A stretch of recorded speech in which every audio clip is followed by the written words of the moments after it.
What's up guys, YST here and welcome back to another Raid Shadow Legends video. And today we got a bit of breaking news of a new free legendary champion coming to the daily login reward program in the Knights Revenant HP based magic affinity Arix.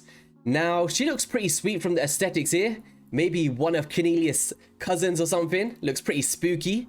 And what we're going to be doing is talking about her kit, and you guys can let me know in the comment section of your first thoughts on her as well. It does say here that from July 30th is when we're going to start being able to collect these fragments as long as we're that far in on the daily login program.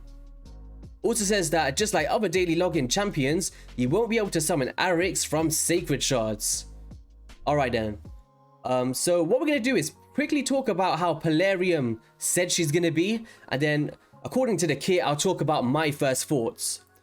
So thanks to Arix's skill set, she'll be useful in both PvE and PvP content. This champion's expertise is to deal a great amount of damage while saving and supporting your team. With the help of the A1, Arix attacks all enemies and removes one random buff from each attacked enemy. The A2 is also an AoE attack. It gives Arix a chance to place stun on enemies.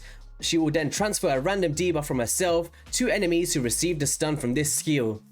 With the A3, she places an ally protection on all allies except herself and gives herself a counterattack buff.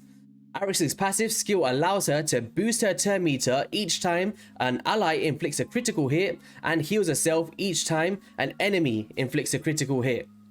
So that's kind of their breakdown here. And let's talk about the A1. So attacks all enemies. 25% chance of removing one random buff from each target.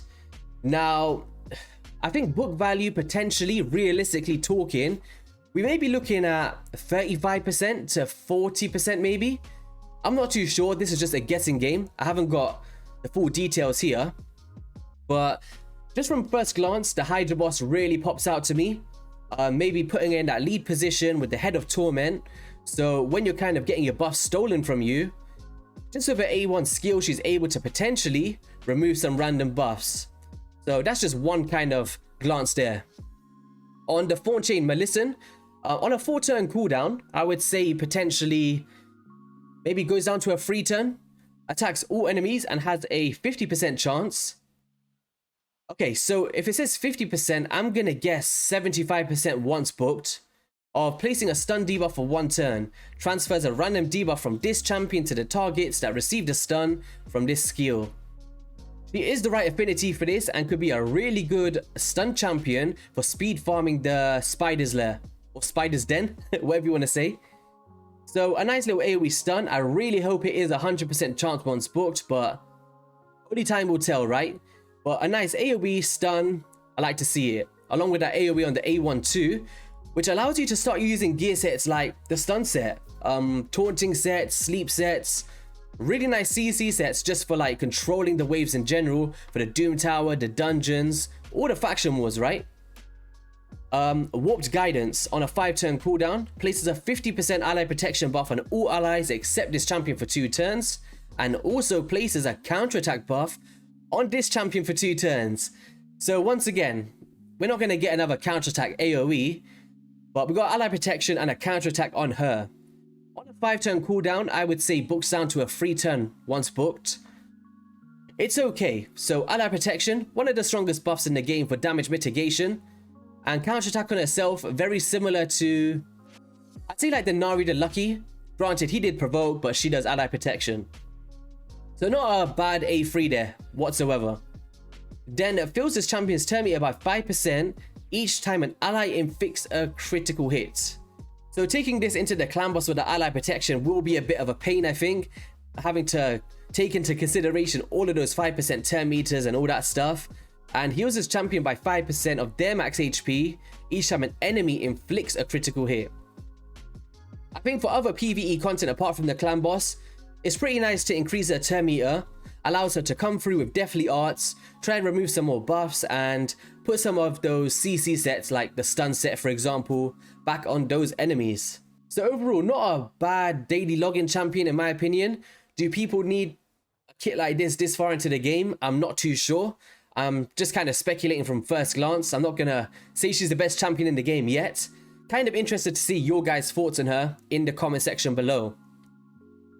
So what we're going to do is take this picture off now, pull up Raid, and let's just go into the Knights Revenant and see if we got some similar champions for this faction.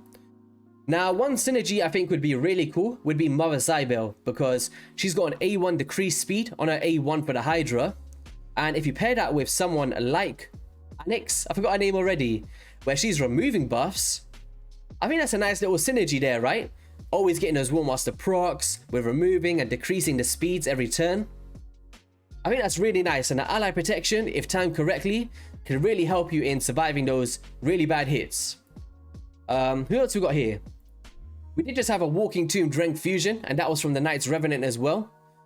So yeah, a lot of love coming to the Knight Rev, and I think having that stun for the faction wars as well would be really nice for those multi-battles when you're just trying to get your CVC points and you're trying to get through those Valkyries. Because you all know that Knights Revenant is a pain, and to have a positive affinity, a stun champion with ally protection so you could survive the hits, I think she's a nice addition to the game. But you gotta be logging in for ages. Like, where's the daily logins? So after 270 days, and then there was like a bunch of champions after that, so it's like 2 years before you can even start getting fragments for her. Is it worth the wait? I'm not too sure, but I'm not going to complain about this one. I think she's got a relatively nice kit here. We're very close on her as well, so keep an eye on the channel. I might do a guide on her. What else can we talk about whilst we're in this? So we got the extra legendary event going on. So this has the same chance of a 6%. I don't know, I'm seeing all this ultimate Death Knight stuff, and I'm scared that this is a bit of bait to make people waste their sacred shards before an event comes out for ultimate Death Knight. But for me personally, I'm guessing it might be a fusion, or maybe like an event. I don't know, I'm just speculating here, but it is really close to fusion time, right? And they did say August in the teaser. And sacred shards are very needed for the summon rush events. I feel like summoning these 2 shards now, but we did just pull against, and I'm going to save on to those. But yeah, that is going to be all for the video, guys. Don't want to waste too much of your time. Just wanted to come on, talk about that champion, and let me know what you think about her. Subscribe to the channel if you haven't already, and I'll catch you guys on the next one. Peace.